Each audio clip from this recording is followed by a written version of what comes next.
ವಿವಿಧ ಬೇಡಿಕೆಗಳ ಈಡೇರಿಕೆಗೆ ಆಗ್ರಹಿಸಿ ನಗರದ ಜಿಲ್ಲಾ ಪಂಚಾಯಿತಿ ಆವರಣದಲ್ಲಿ ಇಂದು ಗ್ರಾಮೀಣಾಭಿವೃದ್ಧಿ ಮತ್ತು ಪಂಚಾಯತ್ ರಾಜ್ ಇಲಾಖೆಯ ಅಧಿಕಾರಿಗಳು ಮತ್ತು ನೌಕರರ ಎಲ್ಲ ವೃಂದ ಸಂಘಗಳ ಹಾಗೂ ಗ್ರಾಮ ಪಂಚಾಯಿತಿ ಸದಸ್ಯರ ಒಕ್ಕೂಟದ ವತಿಯಿಂದ ಅನಿರ್ದಿಷ್ಟಾವಧಿ ಧರಣಿ ಹಮ್ಮಿಕೊಂಡಿದ್ದಾರೆ.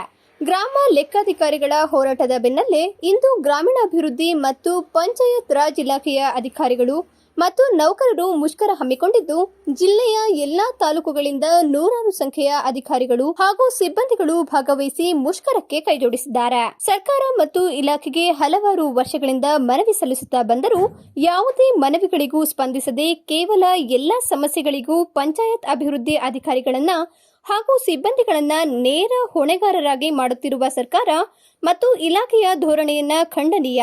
ನಮ್ಮ ಬೇಡಿಕೆಗಳು ಈಡೇರುವವರೆಗೂ ನಮ್ಮ ಹೋರಾಟ ನಿಲ್ಲಿಸುವುದಿಲ್ಲ ಎಂದು ಎಚ್ಚರಿಸಿದರು. ನಮ್ಮ ಆಶಯ ಯಾಕೆಂದ್ರೆ ನಾವುಗಳು ಪ್ರಮೋಷನ್ ಆಗ್ಬೋದು, ನಾವು ಸರ್ಕಾರಿ ನೌಕರರಾಗಬಹುದು ಅನ್ನೋದು ನಮ್ಮ ಬೇಡಿಕೆ. ಇನ್ನು ESI PF ಅದು ನಮಗೆ ಭದ್ರತೆ ತೋರಿಸುತ್ತೆ. ESI PF ನಾವು ಕಾರ್ಮಿಕರಿಗೆ ಅಂದ್ರೆ ನಾವು ಕಾರ್ಮಿಕರಲ್ಲ, ನಾವು ಯಾವುದೇ ತೋಟದಲ್ಲಿ ಕೆಲಸ ಮಾಡ್ತಾ ಇಲ್ಲ.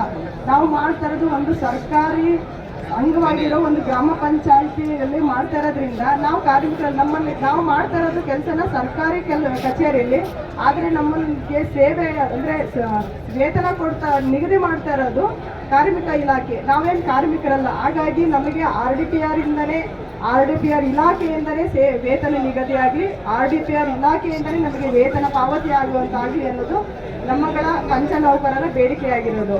ಇನ್ನೊಂದು ನಮಗೆ SDA ಮತ್ತು ಕಾರ್ಯದರ್ಶಿ ಬಡ್ತಿ ಕೋಟ ಹೇಗಿದೆ ಅಂದರೆ 50% ಇದೆ. ನಮಗೆ 50% ಬೇಡ, ಫುಲ್ಲು ಅಂದರೆ ಒಂದು ಬಾರಿ ನಿಗದಿ ಆಗೋಂಗೆ ಎಲ್ಲ ಇದನ್ನು 100% ಕೊಡಿ, ನಮಗೆ ಮುಂಬಡ್ತಿ ಕೊಡಿ ಅನ್ನೋದು ನಮ್ಮದ ಬೇಡಿಕೆ ಆಗಿರೋದ್ರಿಂದ ಎಲ್ಲ ಅಂದರೆ ಪಂಚ ನೌಕರರಿಗೂ ಸೇರಿ ಬಿಲ್ ಕಲೆಕ್ಟರ್ ಮತ್ತು ಕ್ಲರ್ಕ್ ಡೇಟಾ ಎಂಟ್ರಿ ಆಪರೇಟರಿಗೂ ಈ ಅವಕಾಶ ಕೊಡಿ ಅಂತ ಕೇಳ್ಕೊಳ್ತಾ ಇದ್ದೀನಿ.